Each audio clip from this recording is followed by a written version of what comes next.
All right, folks, no jail time for pot. That's what the new decriminalization is all about in Atlanta. The city council has approved that. There'll be a full vote coming up, but this is going to get passed. So basically, $75 ticket if you get caught with less than an ounce of marijuana in Atlanta. Now, one of the reasons, and supporters are backing this, is because too many African Americans are in jail. 90% of the people getting locked up for this and arrested for this are African American in Metro Atlanta. And we looked at the stats. Only 54% of the residents are African Americans. Something's off here. Now, critics say all this would encourage more people to smoke, to vape, to bake, whatever they do. Let's bring in our think tank tonight.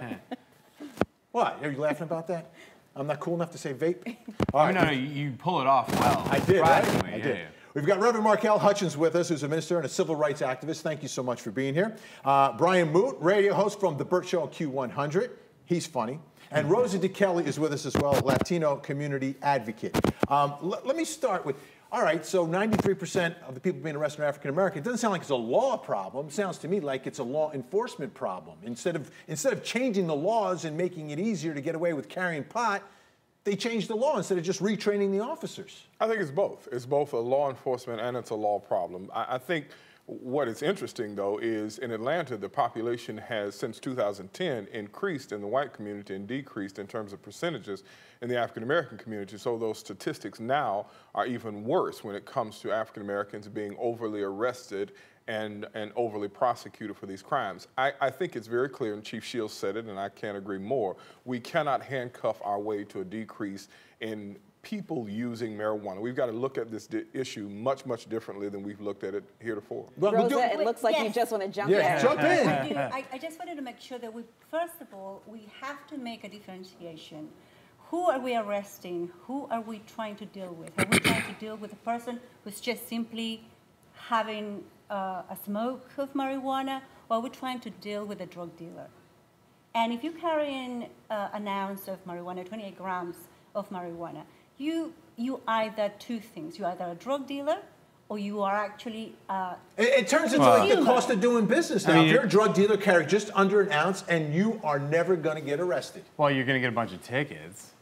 You get a bunch of... So, your customers pay for it. Yeah, I mean, I think it's eventually we're creeping towards, like, it's a waste for under an ounce.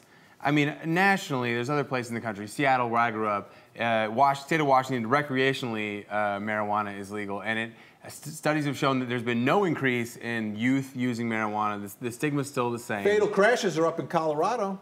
But actually, stats in terms of kids between 12 and 17 years old are not using as much as they used to. That could have been a bad winter in Colorado too. I can't defend all those things. I'm just saying I think it's a waste of resources. Reverend, are you at all concerned that the wrong message is out there that, hey, it's not a crime anymore, it's not a crime, and really the word on the street now is that it's legal, that marijuana is legal? That is one of the most dangerous elements of this conversation we're having now, is far too few people are clear about what the law is. As it stands now, the law of the land in Georgia is that marijuana is legal. I think the question, though, is there's a difference between that which is legal and that which is right. I want to be clear about my position on this issue.